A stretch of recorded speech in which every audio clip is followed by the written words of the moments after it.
now I can't see me. Now you're recording. Now we are recording. I see that red line. You guys missed so much. Now I want to ask that question again because you didn't actually answer it. Go ahead and ask. Mm-mm. Okay. Nope. Hello, everyone. Hello. Welcome to episode 17. Today we're talking about the sons of Louis the Pious, and it's going to be a two-parter because He had a lot of sons. he had a lot of sons, and they had a lot of land, and they had a lot to do. And they had a very smart way of dividing it up. By dividing and Like a cell. it's like they knew that we would be doing this one day. And they're they like, thought, let's make this as complicated and difficult to figure out as possible. makes sense. Yeah. Yeah. Yeah. So Let's they not did. let anyone figure this out. Yeah. We'll confuse everyone, so maybe one of us will just end up on the throne. Oh, Yeah. That was their plan. Sounds about That right. wasn't too hard to figure out. Yeah. Anywho, so this week, that's what we're doing today. Yes. So thanks And- for joining us again. Yes. Thanks for sticking around. Mm-hmm. We are recording regularly again, We for sure are. so you can check back weekly. In other important news, we did get the St. Arnold drink that we promised ourselves that we would be drinking this week. Did we talk about it? Yes. I Okay. know because I just did the... Good Lord. There it is. I did it. Oh, Right? you're so much better at that than I am. Talent. Anywho, we Mine's have definitely cider. already half gone. I had coffee and now I Yeah. have... She made herself coffee. Sorry about your bad luck, Caitlin. Fend for yourself. I don't drink coffee. And that's... Suddenly I'm less rude. You could have offered me tea. I don't think they have tea. So, sorry about your bad luck, Caitlin. I'm gonna have coffee. That's what you said. With your actions. Yes, with my actions. Okay. Yes. Welcome back. Hey, you missed us, didn't you? The amazing part is this YouTube thing. You're just going to hear us rant or like have these Yeah. side arguments that If you'll really mean nothing. If you'll see at the top, this is the uncut. I did that really well.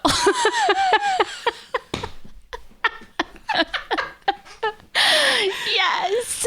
I'm so impressed with you. Oh, thank you. Me too. Every day. Every day. Just full of surprises.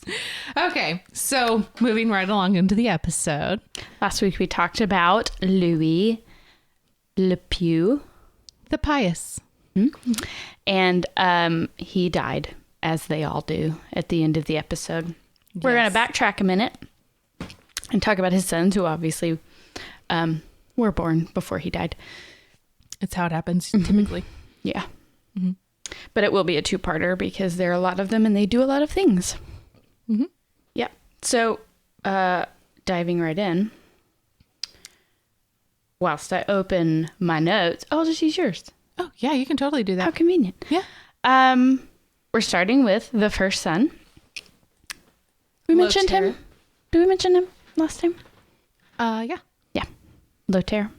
Lothair I was born in 795. Ooh, my radio voice is on it. Hello, ladies and gentlemen. Ooh la la. That's not... Why? The thing is, with the introduction of the new studio and the video, we're going to be really impressed with ourselves with a lot of like really boring stuff. But you would be too. You guys. And we're also very distracted by ourselves on screen. So at some point, we won't feel the urge to stare at ourselves the whole time. See, no. That's why I strategically had you put my camera where I'm staring at the camera, but it looks like I'm staring at myself, but it looks like I'm staring at the camera. Mine's not like that. I know, because we can't both have it. It's true. Okay, so Lothair Back the on First, point. born 795 to Louis the Pious and his first wife Ermengarde. So he's the eldest son of Louis, and we don't know a whole lot about his early life. We do know that in 815, he was sent to Bavaria for his father, for him to rule, like co-emperor style, when he was around 20 years old. Important to note that he was actually born during Charlemagne's reign. Yes. So Papa and Grandpapa were still alive. All of his sons were born during Grandpapa Charlemagne's reign. Mm-hmm. Mm-hmm. So anyway. Next we have Pepin I of Aquitaine. He was born in 795. And in August of 817, he received Aquitaine at 20 years old as well. Is that like a coming of age thing? It was definitely like a thing where they just like to keep splitting it all up just so. You remember there was a point where the noblemen were like, I'm going to need you to like. Well, remember the last episode we talked about how Louis went off at 3 years old, but he didn't seem to send his sons away that young. Unless we missed something, because I feel like possible. I feel like we really missed something. It feels like we missed that. I don't have that in my notes either. But anywho. So Louis the German was born in 806. We do know some stuff about his early years. If you're not catching on, she just moved on to the third son. I did. Because that's a little confusing. I'm sorry. You and I did not discuss doing it this way beforehand. Nope. We don't discuss a whole lot of things beforehand. This is the most prepared we've ever been. So. Video. Well, no, I think this is the most prepared we've ever discussed ahead of time before recording. We typically don't share our notes because we like surprising the other person with knowledge. It's true.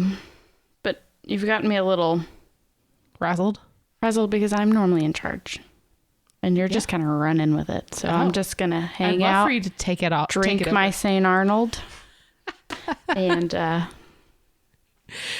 Louis the German, born in 806. His early years were partly spent in court of his grandfather Charlemagne, as mentioned. And it is said that he won his special affections. He was the favorite, being the youngest. It's the best part about being the youngest, isn't it? He was made ruler of the Duchy of Bavaria in 827. He ended up marrying Hema. I don't know why I jumped straight to his marriage. I don't either, because I think I'm just going to throw it back to Caitlin because she's way better at running. Well, it's just that you've now kind of organized this to where we're talking about everybody at once. Yes. Yes, you have. So we haven't. That is what I did. It is, which is very confusing for those of us that did not take our notes that way. Again, this is us prepared. Mm-hmm. Mm-hmm. We're prepared individually in our own unique way of being prepared. And then she has to look at my notes. Well, I have my notes now because my preparation has fallen apart with the way that you have chosen to move forward. That you did not prepare me for at all. But check out our super cool, oh, it's over here. Our super cool little notes right there. Huh? So cool. All right. So everybody gets married and starts having kids, right? All the kidsies. Mm-hmm. And then Charlemagne dies, as we talked about. Louis the Pious, Louis the Pious is king. Mm-hmm. And then things start to happen. Yes. That Clarissa is going to tell you about. I would love to tell you about it. Please do. Yes. This big thing happened and he almost died. Like a bunch of people died and he somehow survived it. And it was definitely like an aha moment. Mm-hmm. And he came up with like a will, which I feel like is the first time it's really ever mentioned, because before it just kind of went wherever it went. And he decided like way while his children are young how things should be divided. Well, we talked about this last time. We did. So the way that everything was divided is Lothair would be the co-emperor and he would get Italy and the middle regions. Louis the German would get the northwestern side, the Bavaria type area. Pepin would get Aquitaine and the southeast, which is kind of the southeast. I should stop pointing because it doesn't really make a lot of sense. I can't see what you're looking at. Mm-hmm. Bernard would keep Italy. We remember Bernard. He had his lovely little eyes taken away and then died 2 days later. The nephew. The nephew. Mm-hmm. Now, the cousin of the kings we're talking about today. And then Lothair would also inherit their lands if any of them were to die childless. And this is what set the scene for chaos. It did. In an attempt to not let things be chaotic, like this is what created chaos. Yeah. Throwing it back to you. Why? Oh, okay. I mean, I'm not kidding when I said you deciding to organize it like this has made my notes very defunct. So who do you want to talk about next? What do you got? Well, Around the year 818. Well, I think now that we've introduced all of Ermengarde's sons, so Louis the Pious, I'm sorry, I keep calling him that, Louis the Pious, and Ermengarde have these 3 sons who are all born during Charlemagne's reign. Charlemagne dies. Louis the Pious writes up his what is the word I'm trying to think of? Last living Never testament? before been done. We think. Yeah. I haven't read about it so far, so. Right. What? His will. I haven't read anybody else who's done a will. Yeah, sure. So he does that, which is very unprecedented. And then he dies. We were going to talk about Pepin, which we covered a little bit last time. You did not introduce him, I guess, because we introduced him in episode 16. And I guess we talked about the Civil Wars where they were revolting. We did talk about that, yes. Did you just introduce Pepin? Yeah. He was second one on my list. Yes, the list. I've really thrown you off on this. You really did not prepare me for that. So I'm going to drink a lot of this. Oh, so we can go with the flow. So, Pippin dies before. He did. I did not mention Charles, which you were about to mention. I wasn't about to mention him. Okay. Jesus Christ. This is not going well. Have gone off. This is not going well at all. The best part is, go check out the podcast because we're going to sound real professional. Yes. I mean, and then come watch Uncut. Yeah, there's only so much we can do with the professional soundingness of ourselves. Yes. Okay. So we talked about last time Pippin dies. Did we talk about how he died?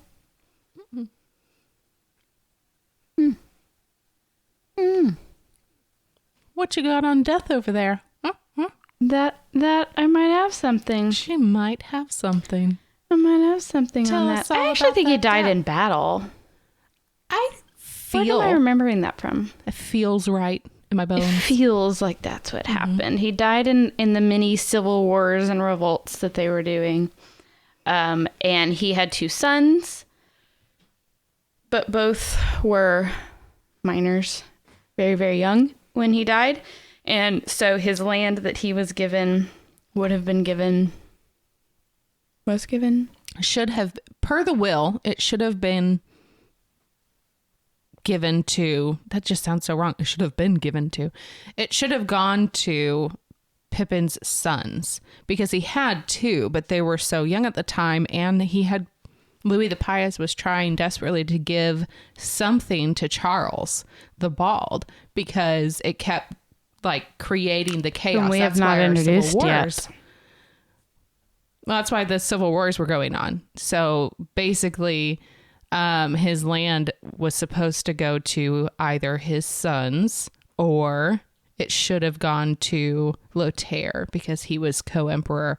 But Louis, being the king, decided to give it to his youngest son, Charles. Their half-brother. With his second wife, Judith. So Charles was born. Not in your notes, so I guess I'll go pull up mine.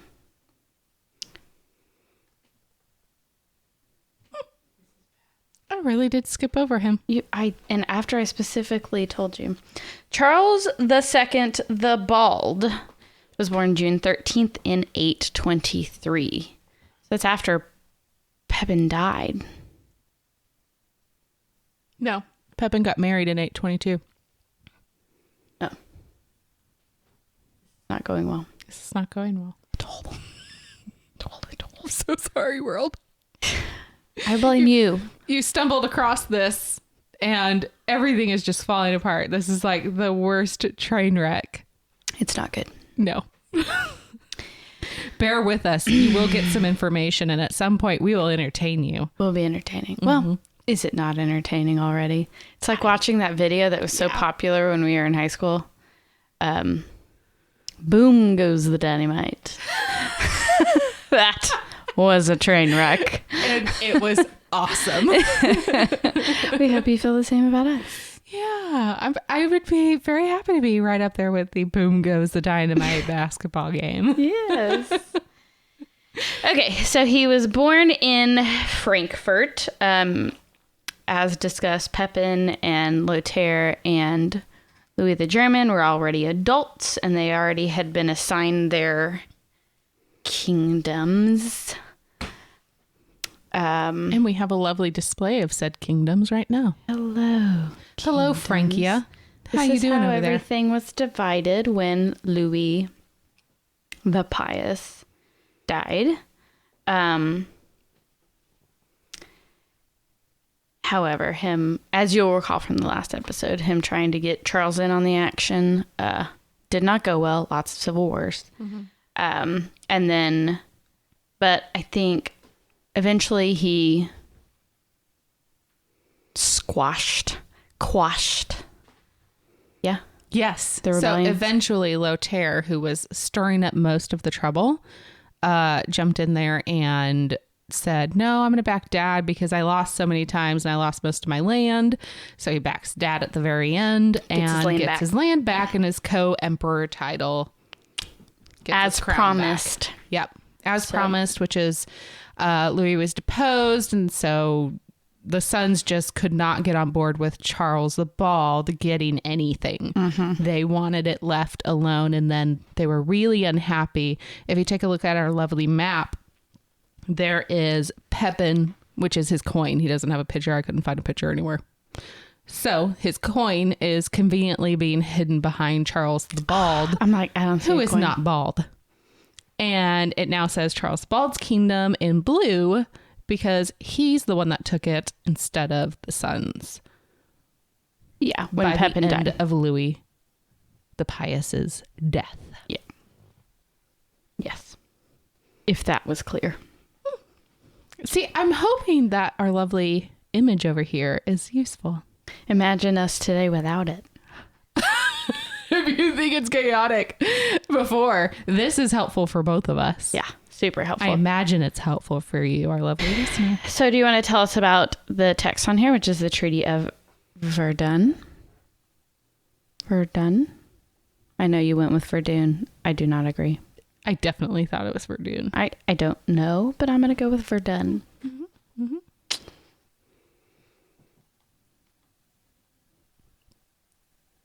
I'm really not in with this YouTube stuff yet. I'm so close to being a star. Should have communicated a little better. Yeah, just a little bit. The treaty is what came about after the Civil War, after Louis died. And basically the brothers finally settled on, fine, Charles, you can have this. So what you see displayed is what Louis originally wanted. And after Louis died, war broke out. Obvi.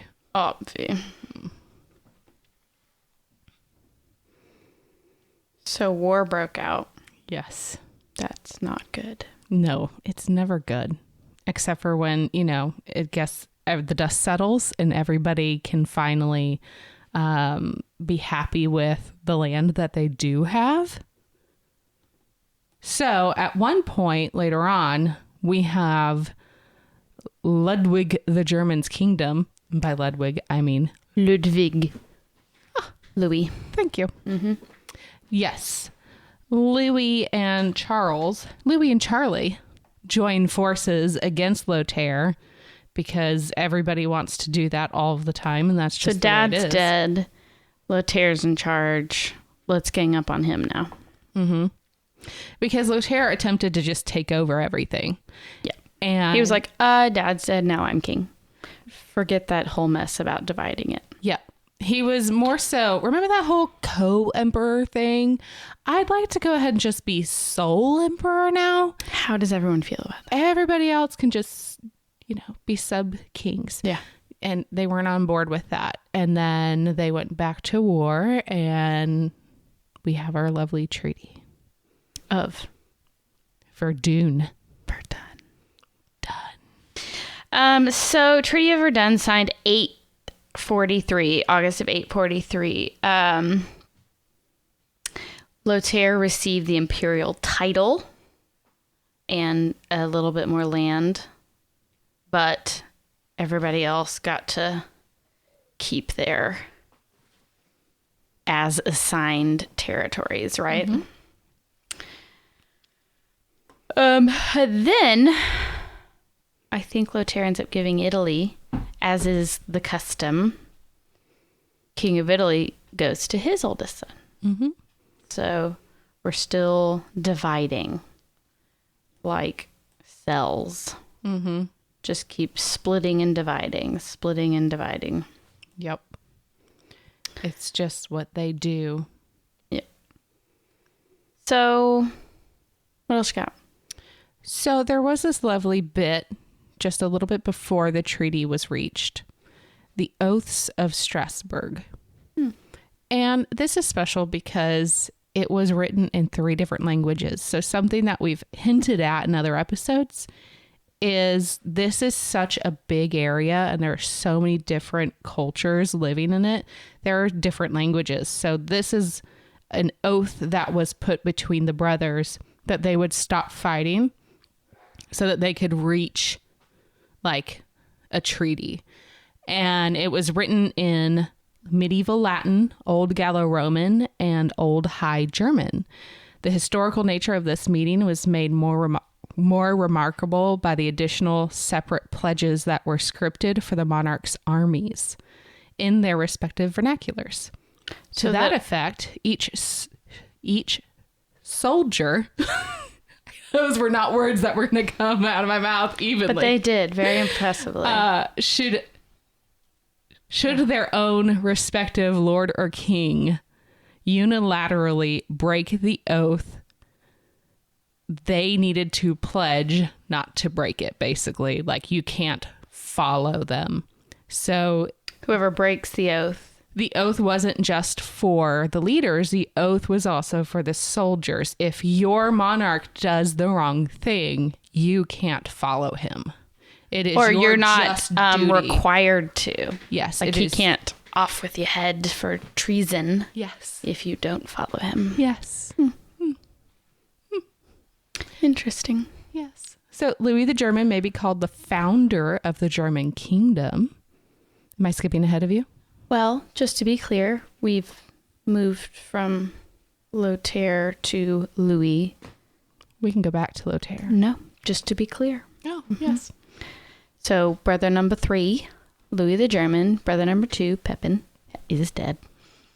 Louis the German. Brother number 3, take it away. Taking it away. He tried really hard to maintain unity of the empire for what will be Germany. I almost said German. German. That is not a country. And he went through and he fought off a lot of people, like they all do. And including one prince who was trying to take over, and he ended up thwarting his attacks. And even more important is he was able to stave off the Vikings.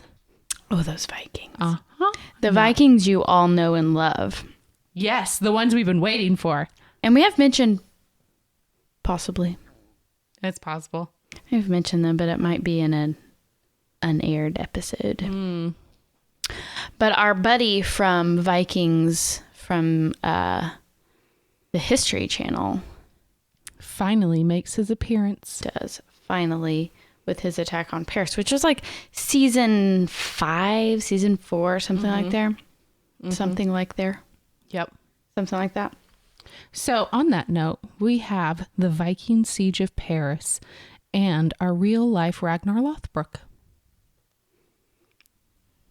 So if you watch the show, he goes exploring, takes his army to Paris. Mm-hmm. And then his brother gets involved and he stays behind and marries ends up marrying princess a or something. princess. Yeah. The parts of that are true. Parts, right? Tell us the true parts. Yes. So the siege of Paris in 845 was the culmination of a Viking invasion of France. The Viking forces were led by the Norse chieftain named Regan Harris. Thank you. Or Ragnar. See, that's what it looks like every time we say something the same. We go, look at you. Oh.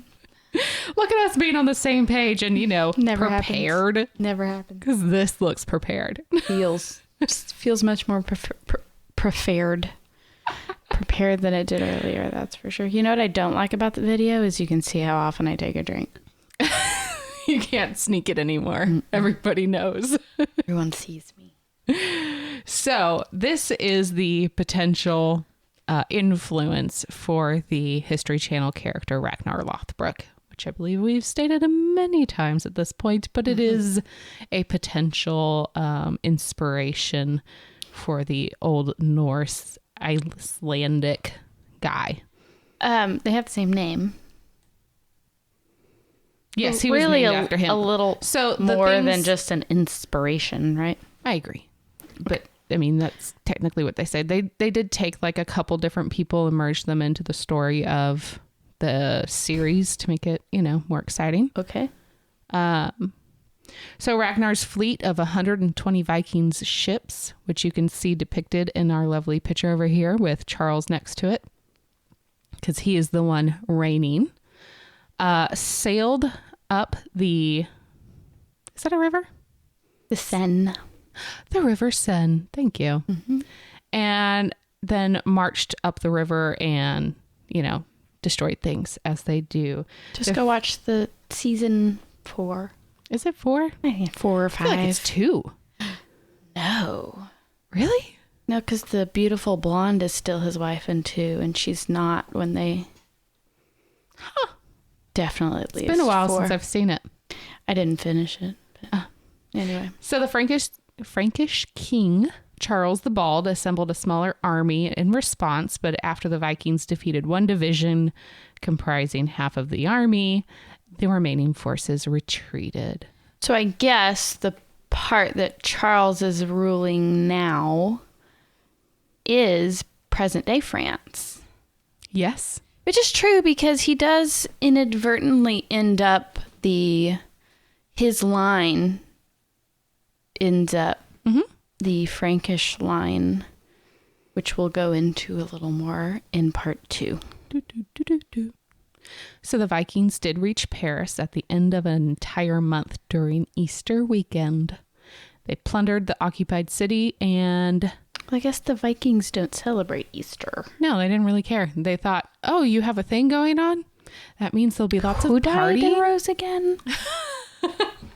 There'll be lots of... because one of the things they did was they ransacked a lot of monasteries and stuff because they had the majority of the wealth. That is how the entire series starts, right? That's how he ends up with the monk. Yep. Because he ransacks their monastery. Yep. And Louis ended up paying him a ransom to leave. 7,000 livres. Which is... Don't know what any of the rest of that means. Odds. 2,570 kilograms of silver and gold.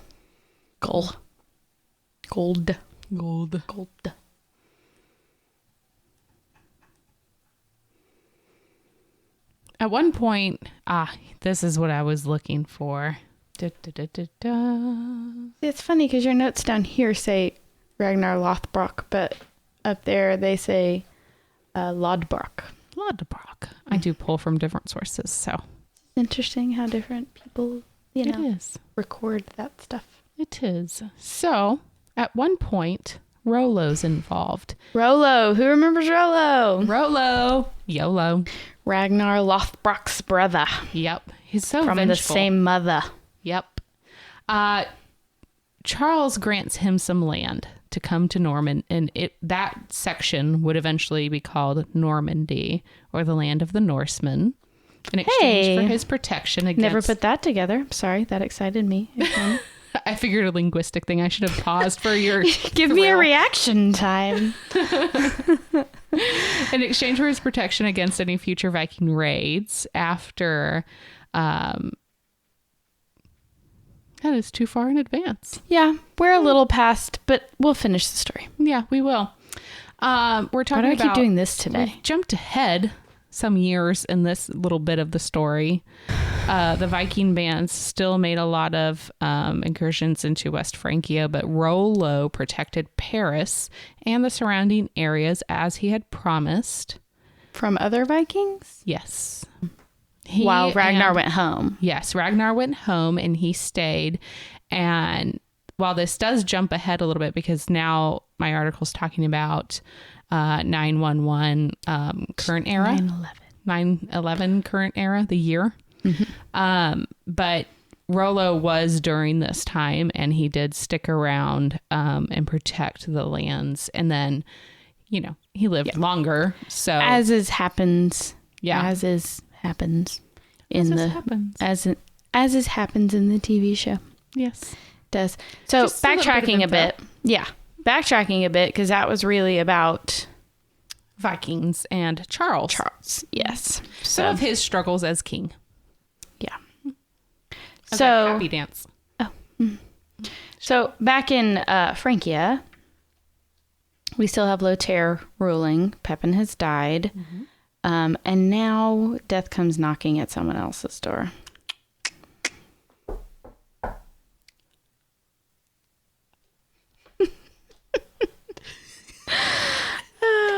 See what I mean? We get really tickled with ourselves. Okay, so in 855, our buddy Lothair, oldest brother, becomes ill and decides to renounce his throne. Like, I'm not going to die on the throne. Y'all take it. And he divides his land among his 3 surviving sons, and then puts himself in a monastery. So these are the 3 sons. Said 3 sons: Louis the II of Italy, Lothair the II of Lotharingia, and Charles II of Provence. So we'll touch on them briefly in part 2, but they actually now kind of separate into what will become the monarchy of Italy. Mm-hmm. So we'll talk a bit more about that. Part 2 will be what happens after Lothair dies. So he puts himself in a monastery, and then 6 days later, he dies. I think it's really interesting that he decided to acknowledge that death is knocking. Yes. And greet the Grim Reaper instead of just allowing his lands to just be divided as however happens. You know what I mean? It's maybe it's so he can still be in control. Like, I know this is coming, but since I'm still alive, let's pass it all on. And I'm going to be here to his brothers. Vindictive. Huh? He wanted to make sure that it went to his sons. Maybe it's not vindictive. Maybe it was in a loving way to his baby boys. Possibly. So we end our lovely episode with the Treaty of Prune, which we will get into on the next one. However, this is what Francia looks like After today. current day. After his death. Yes, right after his death in the year 855. So we now have 2 brothers left and 3 sons. Mm-hmm. You going to tell us about your little photo? My little photo, we have Louis the German. I was thinking Ludwig. His name is Ludwig. Yes. He's in blue. He has the northwestern side.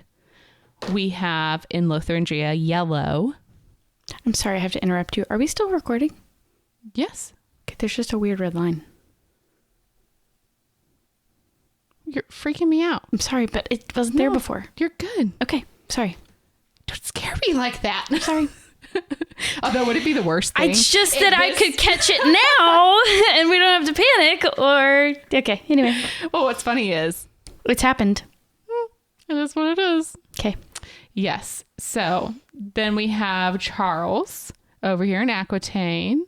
And we have... See, here's the problem. That's Louis II because he's in... he became the King of Italy. Yeah. Mm-hmm. And Charles II. Charles the Bald up there, clearly with hair.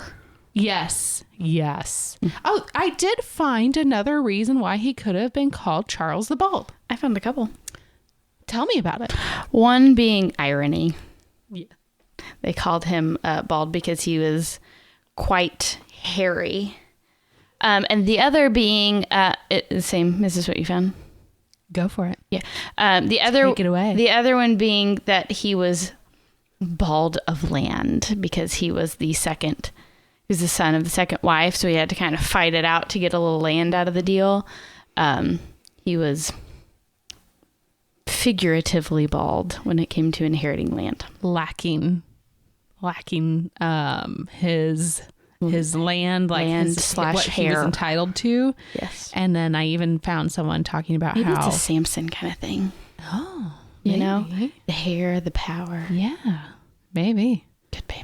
And then they also said it could possibly be because when his dad died, or for a long time, like he didn't get married until he was older.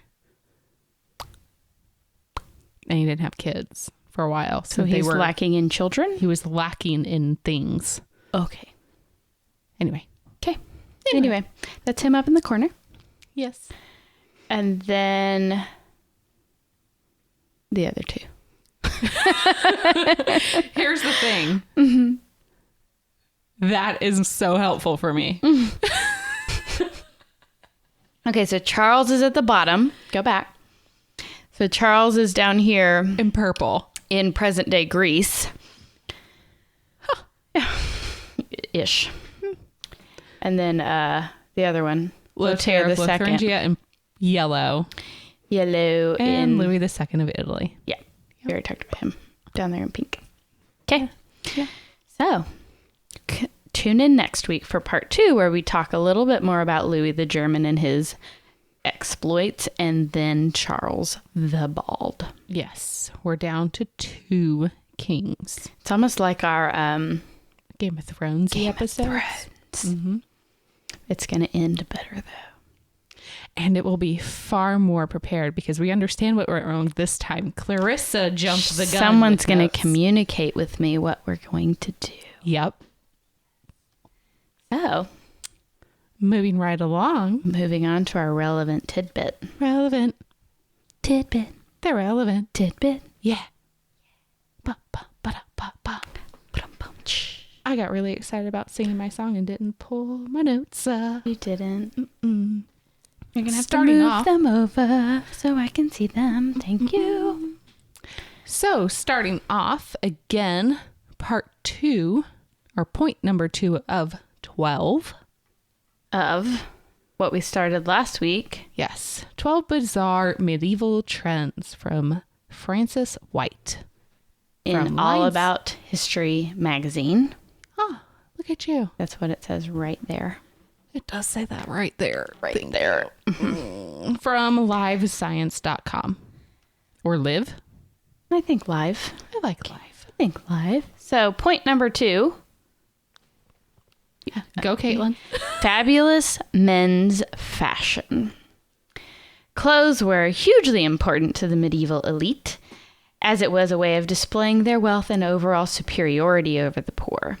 Because of this, various unusual fashion trends swept through Europe, such as long, pointed shoes for men, as described in the book Encyclopedia of Society and Culture in the Medieval World, Facts of File, 2008, by Pam Crabtree. Pam. Pam. Pan? Pan. Did you say pan? Pan. Can't believe people can see this. I think the better question is, who is still watching? And if you are, please leave a comment and just put, haha, you're great. Love you guys. Yes, like something nice. Y'all are so funny. Please don't point out how terrible we are at this. I'm not ready for that. The shoes, the longer the shoes were, the greater the wealth of the wearer and hence the social rank. Some of the shoes were so long that they had to be reinforced with whalebone. How did they catch whales back then? I mean, Moby Dick. that's much later. Oh, much later. I know things. Okay. Late 14th century men were keen to show off their bodies in saucy and revealing clothing. Hello. And would wear dangerously short tunics with tights. Dangerously short. How did we flop that? I know. This trend was followed by the codpiece. You made me do this on purpose. A pouch attached to the front of men's trousers, shaped and padded to emphasize their masculinity. Sorry, Dad. She made me. That's it. Oh my God, that makes my heart so happy. Point number 2 of 12 bizarre medieval trends. Thank you, Caitlin. Anytime. I appreciate it so much. I feel so much more educated now. You found it. I read it. Thanks for coming back, you guys. We will see you next week on part 2 of The Sons of Louis the Pious. You can find That us. rhymed. It was so crafty. I know. Oh, look at you. You can find us on RoyalMalarkey.com. And be sure to check out our Instagram. Twitter, Facebook. Don't know why I skipped that. Yep, you just totally skipped one. Everyone can see it. On YouTube. At AVersionTV. Check out our new network and all the other great shows that are out there. Please do. Clarissa was, well, I guess by the time this is out, Clarissa and I will both have recently been on a weekly check-in. Yep. With ANX Weekly Check-In with Marcus and Annie, or Genesis and Unbiased Ann. So check that out as well. Yep. And be sure to rate and review us on iTunes if you like what you hear. If you want to see the train wreck continue. Yeah. At some point, we're going to be real professional, and this will just be so cringeworthy. You'll go back and watch adorable. this for entertainment. For sure. Thanks for watching. Yep. I'll see you next week. Toodles. Bye. I love that we're still recording right now.